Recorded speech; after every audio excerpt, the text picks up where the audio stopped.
Transcription number 491. Get ready to write. Start. Sir, I know for some time past how this government is functioning. Take, for instance, the Commerce and Industry Ministry. Since the last 1 decade, this ministry has faced many changes. It has been changed, reorganized many times, sometimes inflated and sometimes deflated to suit the particular individuals who occupy the place of power. In the beginning, as the House is aware, there was the Commerce and Industry Ministry. It had within its fold external and internal trade, many of the public undertakings, private sector companies, and small industries too, but from time to time, as I said, this ministry has been cut and changed and suffered because of a particular person in power. So the ministry became weak and small as time went on. The net result was that no effective functioning was possible.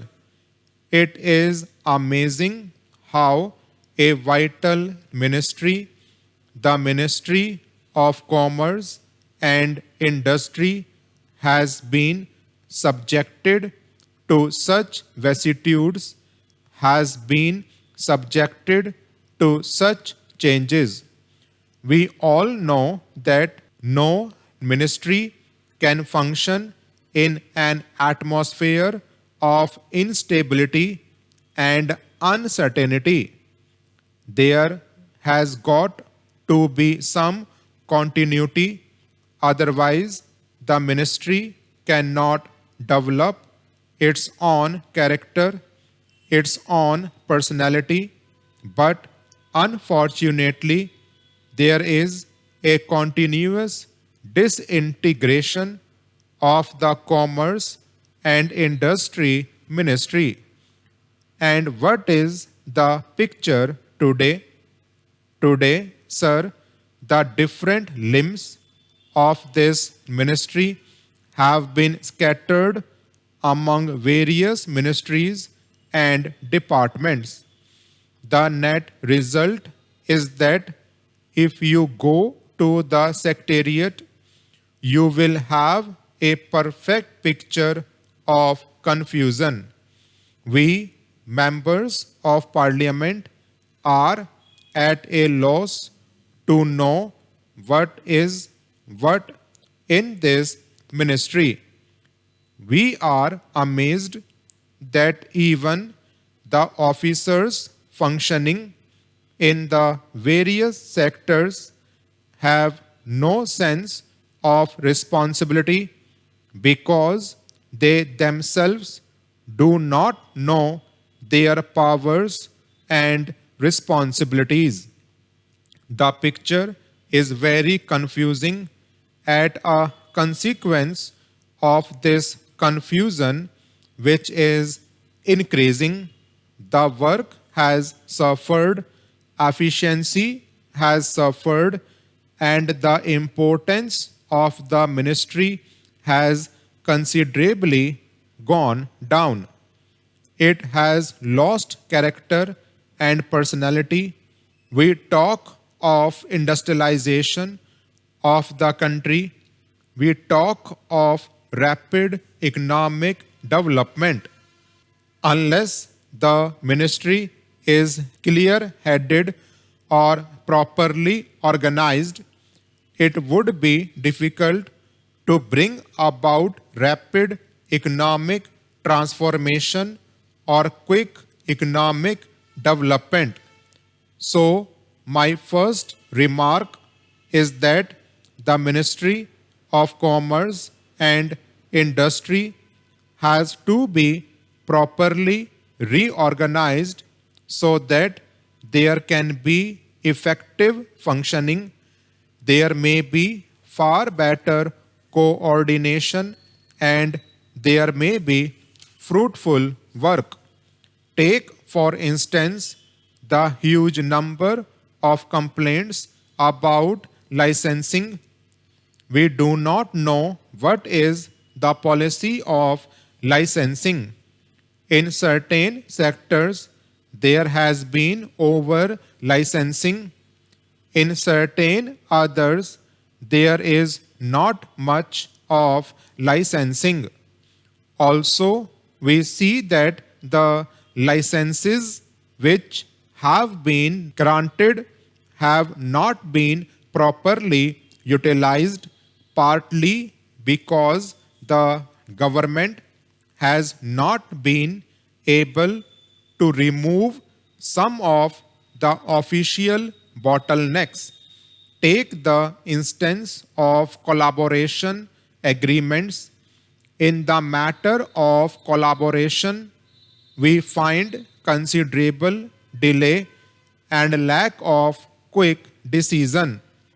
As a result, the licenses issued by the department have not been utilized.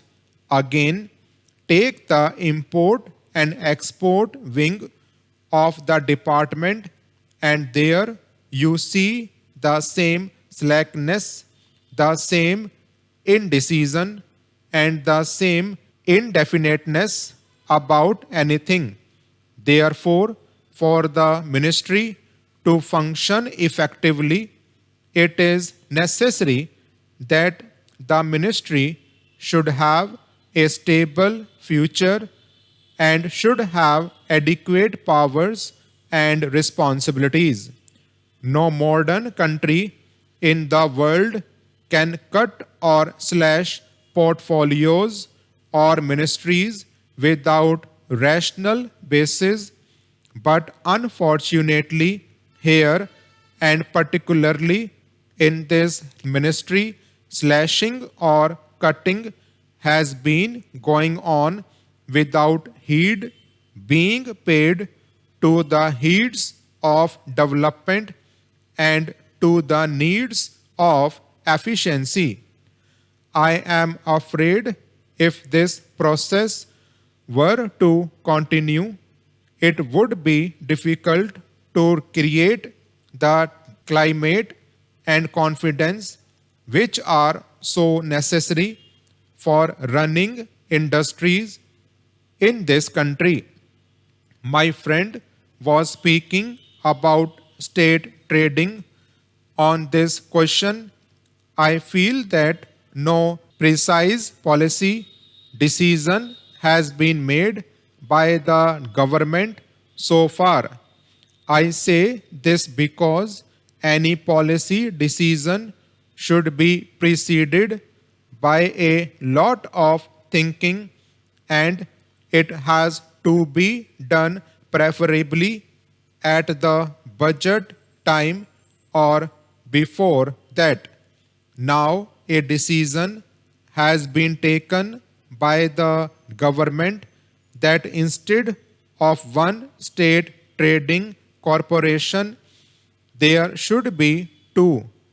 The reason given is that there is enormous increase in the work and range of activity, and therefore another corporation is necessary, and there should be more allotment of grant for that purpose.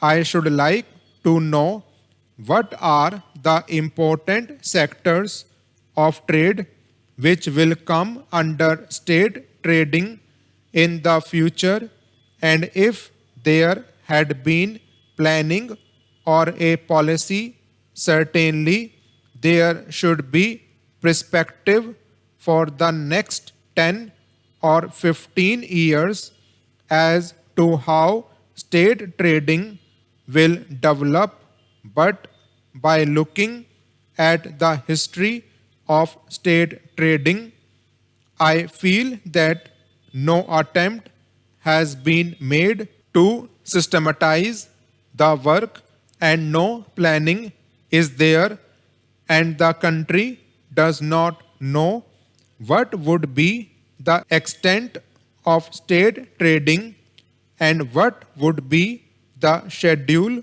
of commodities which the state trading is now going to take.